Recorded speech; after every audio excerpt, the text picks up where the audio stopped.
The morning of May 14, 1945, arrived cold and colorless over the shattered city of Stuttgart. The air tasted of ash and wet concrete. In the skeletal remains of what had once been a municipal cafeteria, now repurposed as a temporary American relief station, a battered aluminum percolator sat hissing on a field stove. Steam rose in thin, trembling columns. The scent of coffee, real coffee, drifted through the broken windows and out into the rubble-choked streets where German women queued in silence, their faces gray as the stones beneath their feet. They had been queuing since dawn. Some clutched ration cards. Others carried infants wrapped in whatever fabric could be salvaged from bombed apartments. Their eyes were hollow, not from hunger alone, but from the exhaustion of having survived what should not have been survived. The Third Reich had collapsed 3 weeks earlier. Hitler was dead. Berlin was a smoking grave. And here, in the American zone of occupation, these women, mothers, widows, daughters, stood waiting for something they did not yet understand. Inside the relief station, Corporal William Hartley of the 100th Infantry Division poured the first cup. He was 22 years old, from a town in Ohio where coffee was as ordinary as tap water. He had no idea that what he held in his hand, a tin mug filled with black liquid, was about to become a small but unforgettable symbol of everything these women had been told to hate and everything they were about to rediscover. When the first woman stepped forward and accepted the cup, she looked at it as though it were a joke. Then she laughed. It was not a laugh of joy. It was sharp, bitter, laced with disbelief. She turned to the woman behind her and said something in German that Hartley did not understand. But he understood the laughter. He had heard it before, in France, in Belgium, in every shattered town where the Americans arrived with their abundance, their machinery, their impossible optimism. It was the laughter of people who had been taught that America was weak, decadent, a nation of mongrels and capitalists who could not fight, could not endure, could not win. And yet here they were, the Americans, with coffee. The woman raised the cup to her lips. She drank. And then, without a word, she drank again. To understand this moment, to grasp why a cup of coffee could carry such weight, we must step back into the years before Stuttgart fell, into the machinery of propaganda that had shaped every German mind for more than a decade. From the moment Adolf Hitler seized power in 1933, the Nazi regime understood that controlling perception was as vital as controlling territory. The German people were not merely governed, they were sculpted. Through radio broadcasts, newsreels, posters, and speeches, the regime constructed an image of the world in which Germany was the pinnacle of civilization, and America was its opposite, a chaotic, racially impure, culturally barren wasteland held together by greed and Jewish manipulation. America, the Nazis claimed, was weak. Its men were soft, its soldiers undisciplined. Its women were promiscuous. Its culture was degenerate, jazz, Hollywood, consumerism, all symptoms of a society in terminal decline. Dr. Joseph Goebbels, Reich Minister of Propaganda, orchestrated this narrative with surgical precision. In a speech delivered in Berlin in 1941, he declared, "America is not a nation. It is a conglomerate of confused peoples, without history, without soul, without strength." The message was repeated in schools, in newspapers, in the very fabric of daily life. German children grew up believing that the United States could never stand against the disciplined might of the Wehrmacht. And for a time, the evidence seemed to support this belief. Germany had conquered Poland in weeks, France in months. By 1942, Nazi forces controlled territory from the Atlantic to the Volga. The swastika flew over Paris, over Athens, over the steppes of Ukraine. Meanwhile, America, so the propaganda assured, was far away, distracted, divided, and incapable of projecting power across an ocean. But then came North Africa. Then came Sicily. Then came Normandy. By the time American forces crossed the Rhine in March of 1945, the narrative had fractured. German soldiers who surrendered spoke in bewildered tones of the endless convoys, the mountains of supplies, the casual abundance of the American war machine. They had been told the Americans were weak. Instead, they found an enemy who fought with a material superiority so overwhelming that it bordered on the surreal. One captured Wehrmacht officer, interviewed by American intelligence in April 1945, said, "We were told you had no discipline, no courage. But you came with everything. Tanks, planes, food, medicine. You came like a flood." And yet, for the German civilians, especially the women, this revelation arrived not on the battlefield, but in moments far quieter. In relief stations, in field kitchens, in the mundane, almost absurd offering of a cup of coffee. Coffee had not been real in Germany for years. What passed for coffee during the war was a bitter mockery. Roasted barley, chicory, acorns ground into powder and mixed with water. Ersatzkaffee, they called it. Substitute coffee. It tasted like dirt steeped in regret. The real thing, beans imported from South America or Africa, had vanished from German shops by 1942, diverted to the military or simply unavailable as the Allied blockade tightened its grip. For the women of Stuttgart, for the women of Cologne, of Munich, of 1,000 ruined towns across the Reich, coffee had become a memory, a luxury from before the war, from before the rations, from before the nights spent in bomb shelters listening to the shriek of air raid sirens and the thunder of RAF Lancasters overhead. To smell real coffee again was to be reminded of a world that had been destroyed, a world in which small pleasures still existed. And now here it was, offered freely, by the enemy. The psychological dissonance was acute. For 12 years, these women had been told that the Americans were inferior, that they were crass, materialistic, unworthy of respect. And yet the first thing the Americans did upon occupying Stuttgart was not to loot, not to brutalize, but to set up relief stations and offer food. Coffee, soup, bread. The contrast between expectation and reality was so jarring that laughter was the only possible response. It was the laughter of cognitive collapse, the sound a mind makes when the foundation of its understanding cracks. Corporal Hartley, pouring cup after cup that morning, noticed the pattern. The women would approach the table with suspicion. They would accept the coffee as though it might vanish if they blinked. And then, almost universally, they would drink it too quickly, as though afraid it was a trick. Many came back for a second cup. Some, emboldened, asked for a third. In his diary, Hartley later wrote, "They looked at us like we were Martians.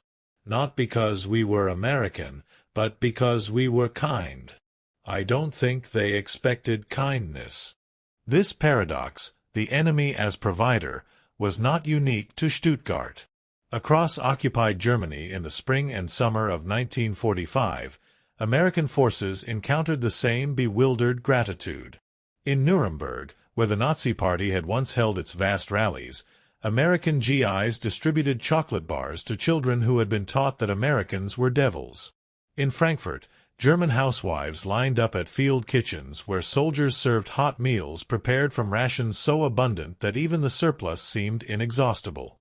The scale of American logistics was, in itself, a form of psychological warfare. The United States had mobilized an industrial base so vast that by 1945 it was producing more war material than the rest of the world combined. American soldiers ate better in the field than most German civilians had eaten in years. They had cigarettes, candy, soap, gasoline, ammunition, all in quantities that seemed, to German eyes, impossible. One German woman, interviewed by American military government officials in June 1945, described her first encounter with American rations. "I thought it must be for officers only. But the soldier said no, this is normal. Every soldier eats like this. I could not believe it. We were told America was starving, that their people were in rebellion. But they had everything. How do you fight a country that has everything? This question haunted many Germans in the months after surrender. The realization that they had been lied to, not just about the war, but about the fundamental nature of their enemy, was a wound deeper than military defeat. It called into question the entire edifice of Nazi ideology. If America was not weak, if it was not degenerate, if its soldiers were not cowards, then what else had been a lie? The coffee became a symbol of this reckoning. It was too ordinary to be propaganda, too real to be dismissed. It was a small thing, but it was undeniable. The Americans had coffee. Real coffee. And they shared it. In the weeks following the initial occupation, the relief stations expanded. The American military government, working alongside organizations like the Red Cross and the United Nations Relief and Rehabilitation Administration, established distribution centers in every major city. The goal was twofold: to prevent starvation and disease, and to demonstrate that the occupation would be fundamentally different from anything the Nazis had practiced. The contrast was deliberate. In the territories conquered by Germany, occupation had meant brutality, exploitation, and genocide. In Poland, in the Soviet Union, in Greece, Nazi forces had stripped the land of resources, starved populations, and exterminated millions. The occupied lived in terror. The American occupation, by contrast, was governed by principles enshrined in military doctrine and international agreements. Soldiers were trained to treat civilians with basic decency. Looting was punishable by court-martial. And while the occupation was far from perfect, there were abuses, there were failures. The overarching policy was one of reconstruction, not revenge. This approach was rooted in American pragmatism and, ironically, in a clear-eyed understanding of what had gone wrong after the First World War. The Treaty of Versailles had punished Germany so harshly that it had sown the seeds of the next war. American planners, led by figures like General Dwight Eisenhower and future Secretary of State George Marshall, were determined not to repeat that mistake. The goal was not to humiliate Germany, but to transform it. To replace the ideology of hatred with the possibility of democracy. And so, the coffee kept flowing. Among the women who lined up each morning in Stuttgart, there was one whose story captures the broader transformation. Her name was Margret Scholl. She was 36 years old, a widow. Her husband had been killed on the Eastern Front in 1943. She had 2 children, both under 10, and she lived in a single room in a building that had lost its roof to a bombing raid. She had voted for Hitler in 1933. She had believed in the Führer, in the promise of a restored Germany, in the narrative of strength and purity. By May 1945, she believed in nothing. The first time Margret drank American coffee, she cried. Not because it was good, though it was, but because it forced her to confront the collapse of everything she had thought was true. She had been told the Americans were savages. Yet here they were, offering her warmth in a cup. She had been told Germany was invincible. Yet here she was, standing in the ruins. In an oral history recorded decades later, Margret described that moment. "I drank the coffee and I thought, this is what they did not tell us. That the enemy could be generous. That the enemy could win and still offer you kindness. I hated them for it, at first. Because it meant everything I had suffered was for a lie." This hatred, born of humiliation, of grief, of ideological collapse, was common in the immediate aftermath of defeat. But over time, something shifted. The Americans did not leave. They stayed, and they continued to provide food, medicine, shelter, work. Slowly, grudgingly, the German population began to accept that the occupation was not an act of cruelty, but an act of rebuilding. The coffee, in this context, was more than a beverage. It was a daily reminder that the Americans had come not to destroy, but to offer an alternative. And for women like Margaret, who had lost everything, that alternative began to seem not only possible, but preferable. There is a photograph, taken in July 1945, that has survived in the archives of the U.S. Army Signal Corps. It shows a group of German women seated at long tables in a converted schoolhouse in Stuttgart. In front of each woman is a tin cup. In the background, an American soldier stands beside a large coffee urn, smiling. The women are not smiling. Their faces are drawn, exhausted. But they are drinking. And in that act, simple, unremarkable, there is the beginning of something new. The symbolic power of this image lies in its ordinariness. There are no speeches, no ceremonies. There is only the quiet exchange of a basic human comfort. The Americans had brought coffee, and the Germans had accepted it. In doing so, they had crossed an invisible threshold. They had acknowledged, however reluctantly, that the enemy was human. This acknowledgment was the first step toward the broader transformation that would define post-war Germany. Over the coming years, the Marshall Plan would pour billions of dollars into European reconstruction. The Federal Republic of Germany would emerge as a democratic state, allied with the West. The economic miracle of the 1950s would rebuild the cities, restore prosperity, and erase much of the physical damage of the war. But none of that would have been possible without the groundwork laid in those first months of occupation, without the relief stations, without the food, the medicine, the coffee, without the small, daily acts of generosity that demonstrated to a defeated population that another way was possible. The taste of that coffee lingered, not just in memory, but in the culture that grew from the ruins. In the years that followed, coffee became central to the social fabric of West Germany. Cafés reopened, imports resumed, and the ritual of coffee und Kuchen, coffee and cake, became a symbol of normalcy restored. But those who had lived through the war never forgot the first cup, the one offered by a foreign soldier in a ruined city, the one that tasted of both defeat and possibility.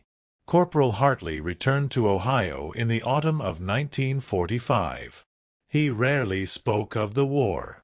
But when he did, he often mentioned the women of Stuttgart. They laughed, he would say. And then they drank 2 cups. It was a small thing, a mundane thing. But in that moment, a world shifted. The laughter was the sound of a broken ideology. The second cup was the beginning of acceptance. And the coffee, simple, abundant, offered without condition, was the taste of a future that, against all odds, might be worth believing in. There is a lesson in this, though it is easily overlooked. Wars are won on battlefields, but peace is won in kitchens. In the quiet moments when former enemies sit across from one another and share something as ordinary as a cup of coffee. The guns fall silent, but the real work begins in the days that follow, in the difficult, unglamorous labor of rebuilding trust. The women of Stuttgart did not forgive easily. They did not forget the dead, the cities in ashes, the years of hunger and fear. But they did, eventually, accept that the future did not have to be a continuation of the past. That the Americans, whatever their flaws, had come offering not vengeance, but possibility. And it began with coffee. Real coffee. 2 cups. The steam rising from those tin mugs in the spring of 1945 carried with it the scent of something more than caffeine. It carried the promise that even after the worst has happened, even after ideology has crumbled and cities have burned, there remains the possibility of small kindnesses, of human connection, of starting over. In the end, that was the real victory. Not the fall of the Reich, but the quiet, persistent choice to offer a cup of coffee to a stranger. And the choice, just as quiet, just as persistent, to accept it. The laughter faded. The ruins were rebuilt. But the memory of that first cup and the second remained. A reminder that even in the darkest of times, the simplest gestures can carry the weight of history.